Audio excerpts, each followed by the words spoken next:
question that was asked about the dozer piles on the property. The gentleman answered that very well. I just want to clarify that. I talked to Captain Bigelow that on a case-by-case basis, so if you guys go out there and you're doing a very large area for that fuel reduction, you guys are making those big piles, CalFire will actually go out there, prevention officers, and take a look at those piles and make sure they do have the proper clearance and the go-ahead, and they will give the go-ahead to that property owner to go ahead and mitigate that issue. So I just wanted to make sure you guys have that information, okay? The next step is you guys can kind of look. We talked about the 10-foot around. 10 feet is down to bare minimum soil. So right now, if you guys take a look, it's not Captain Barajas over here came back because he's a go-getter and he wanted to make sure it's a good job to show you guys. Down to bare minimum soil, so down to dirt, essentially. So right here, there is some stuff. So there is some receptive fuel bed that could creep out of that brush pile if you guys did choose to go out and get your cup of coffee real quick and turn your eyes on the pile. But if you take a look at it, down to bare minimum soil. One of the other questions was asked, if you guys have a bunch of grass or a bunch of receptive fuel bed light flashy fuels when you're making your piles, how do you mitigate when it does take time or come time to burn? How do you go about that? Well, as simply as make your pile, come back before you guys burn, and then make that clearance, that 10-foot clearance around that pile. Okay, that makes sense. If you guys take a look at it, this pile is covered right here. So think of your guys' firewood.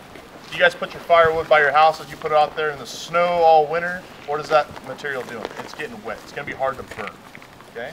Here with the wax paper, it's actually covered. So I mitigated, I made that pile, that 4x4 pile. I bucked it down really nice, and then I'm going to cover it. So when it does come winter, it is permissible to burn. I can come back in there, and these fuels are going to be receptive. So I'm not going to sit out there for 2 weeks trying to burn that one pile right there. It's going to be ready to rock. The next thing you guys can kind of see is 10-foot area all the way around it. The feeder pile. One gentleman asked, what do I do if I have another big pile and I keep on feeding it in there? So it's my manageable 4x4 in diameter. Now I have my feeder pile over there. It's away from my 10-foot clearance for obvious reasons, because if it was next to it, then that would look like I had a 10-foot pile. So once this pile starts getting down, I can simply come over here, grab my feeder pile, and add on to the burn pile itself. Water. All the proper tools, I kind of seen that through the other sections. We talked about the tools that we may need. Chainsaws was a lax lecture before mine. Well, we have to have something that we're going to have to go out there and actually cut the brush. One of the things here is a propane torch. So instead of going in there and putting petroleum products that most of you guys and gals probably do, is go and put a big old 5-gallon thing of gasoline. I'm not going to say anything, but going out there and actually trying to mitigate that with a proper use, that propane tank. So getting that fire initially started there. A back pump. Some folks were asking about how do we get water? If you have a 5-acre parcel, how you can get a garden hose all the way there to have actually ample water to deal with something if it does happen? Well, for us, we have the called back pump. So it's basically a 5-gallon pump and a backpack configuration here that we fill up with water, and we have that readily available with us. One gentleman asked, he uses 2 5-gallon buckets of water. So utilizing that, you have that water source. You have, if something happens, you're not scrambling across your 5 acres, running back to your house, then trying to figure out, how am I going to get water to this thing before it takes off up the hill? So I'm prepared when I have that there. You have a water source there. Okay? Having the proper tools, a shovel, coming in there so I can actually pull that bare material back if need be, or mixing that pile up when I am done for the day, I am done burning, go in there and actually kick all those coals around, put water on there, that way I can pull it out in that pile without a doubt in my mind is all the way out before I go away from it. And there's actually a code on here. Where's Bigelow at? Yeah, grab him over here because I'd ask him this question real quick. So there's actually, in 4291, the handbook, he was telling me before I got started, there is a code on the proper shovel. The diameter of it and everything. I had no clue about that. So I want him to come out there and put him on Front Street and he can explain that to you guys. So is there any questions, anything not making sense here, guys? Is this how all your guys' piles look at your guys' homes? No. Exactly. Does it matter how tall it gets? So 4 foot in diameter. Well, And you 4 can make foot, it 4 foot. 4 foot. Yeah, like, can I make it I'd this like tall? to see it. No, so we're looking for that. And the biggest thing is I always revert back to is something that what would I do? So if I get called out because you have this, 20 foot tall, 4 foot in diameter pile, and your neighbors are calling on you, and oh my gosh, she's gonna burn down the place. I always go out there and I kind of look at it. Is she taking the proper steps? Does she have her water source there? Does she have her shovel? Does she have her 10-foot clearance? And I'm gonna look at that and I'm gonna go, man, everything's in order.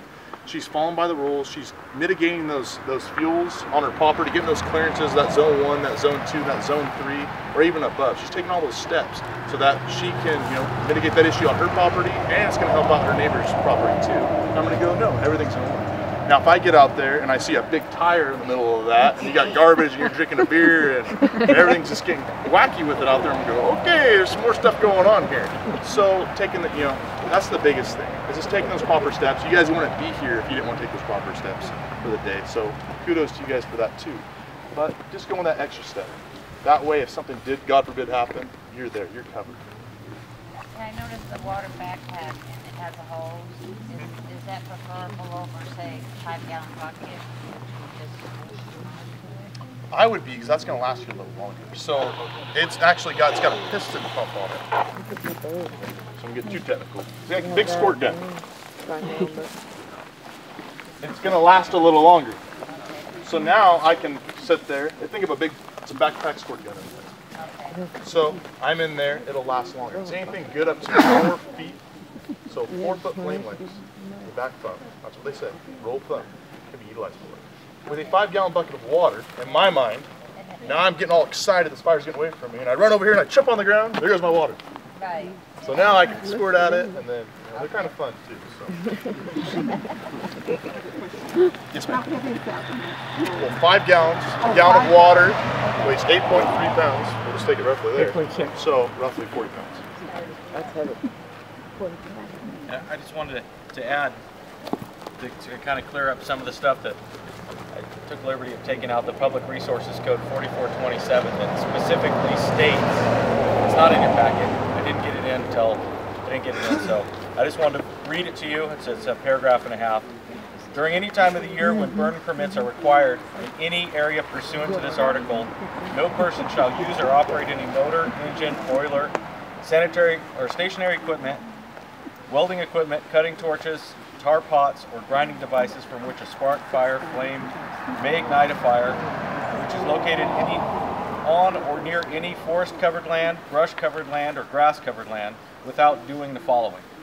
So we can't ignite any fire or have any tools that couldn't ignite a fire, like a grinder or anything, without doing these things first. And this is the Public Resource Code, the law, that states first clearing any flammable material away, including snags from the area, such operations for a distance of 10 feet. So we've done that here. The next thing, Article B, maintain one serviceable round point shovel, at least 46 inches in overall length. They're very specific. One backpack pump style water fire extinguisher, fully equipped and ready for use at immediate during operation. So it doesn't say anything about a 5-gallon bucket in the law. So if you come legally, if we come to your house and you say, well, I tried to put out with the bucket, well, you didn't meet the intent of the law. You didn't have what's required by the law. So that's what you have to have: clearance, shovel, backpack pump. Or a hose. Or a hose would be fantastic. Better. But in some areas that we burn, maybe a hose doesn't reach. So you got to have this. See, and that's where that kind of gets big with us, especially out on the engine crews and everything else. To me, a 5-gallon bucket in my mind is going to go, okay, he's got water there, it's good to go. But now going back, and that way, that's going to cover your bases there. Where are we going to get one of these? There's many companies out there. You just look up for a fire service backpack pump anywhere on the internet. Amazon has it. Amazon. There are several different types too. I believe John had a picture of one that's a handle style. That's made by a company called Indian. They've been around for ages doing fire suppression, having fire suppression tools. They have a metal backpack. It's quite heavy and quite cumbersome, but the same trombone style extinguishing device. Or you can get this that's more malleable, fits on your back better. Or you can have the hand where you hold it in your left hand. You do the pump kind of like a weed sprayer, but it has the same kind of trombone pump. And John has a picture of that inside that we can show you all. I use both a 5-gallon bucket and a backpack. You can put a lot of fire out with a 5-gallon bucket. Don't spill it before you get to the fire. CDF or CalFire, do they sell those after they're, you know, get to a certain point and they say, well, we're going to have to get rid of these, buy some new ones. Do they ever sell those? No, because that'd be with state property. So essentially, we have stuff that's from 1885 when we were first invented that we still have because we can't get away from the state property. So no, the best option, like he was talking about, Amazon or the internet to be able to get that, and they're not going to be so crazy expensive. The trombone one, like you just talked about, like the weed backpack sprayer, that's probably going to be more available going to a hardware store or something of that nature. How much is that going to weigh if it's full of water? 40 pounds. Roughly. 40 pounds. And this, what these have inside, in this, it's nylon on the outside, and inside there's a plastic liner. Just a plastic liner that holds the water in. And when you buy one, it comes with an extra one that you put in this front pack. Because occasionally they get tears or rips or whatever, or they're just from old and sitting crumpled up. You open it up and it gets a tear in it. So you can put the new liner in. And these are, all these parts can be found pretty easily at any hardware store to fix. So they're once you get them, they're pretty inexpensive to maintain. John had a quick question. So for older folks that are challenged by pulling out back, what if we fill it up with 3 gallons? That's fine as long as you have the water source there, and it's readily available. So it's not the whole time you're out there at this pile, you know, backpacking. Oh, that's gonna be a long day. I got to sit with 40 pounds in my back. So, but yes, having that water source readily available, we're not going to do more on that. It's just equipped and ready for use at the time, at the time in the immediate area during operation. If you have a car, you put it in the car, bring it with you. Yeah, it's readily available, so you can just go grab it. You're not running back your back. You're not having to carry it the whole time. The one thing I didn't point out too is look above us too. So they picked a good area for the fuels. There's no power lines above us. There's no other ladder fuels there. There's back put in tonight also. So it's got good clearance all the way around. So also on the end of that nozzle, you can undo that nozzle and it gives you 2 options, a straight stream and a fan. So your 5-gallon bucket of water would not be able to give you a straight stream. In other words, if you had the thing full of water in the straight stream, you could shoot water up almost 25 feet up that tree or more if need be. It has that much pressure behind it. So it's giving you a reach. So that it's think of a big super soaker squirt can in a way that I got a lot more water available for there. So you're able to aim and then douse that fire instead of like he's talking about throwing a big lob of water. Well, now I'm out there 5 acres. There goes all my water. This is gonna stay sustained for a lot more. You're gonna have some more use. Get that shoot, or if you chose to, it does have that other option there on the nozzle.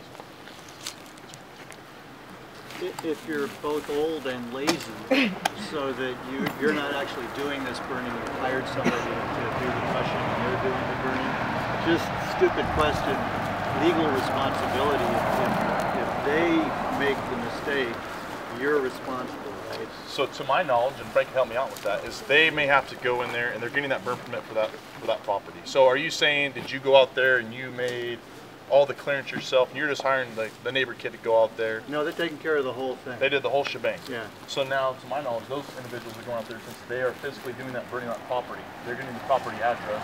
His name goes down on there as homeowner, but yet underneath, because you're hiring them, are they bonded? Do they have insurance and everything else? Right.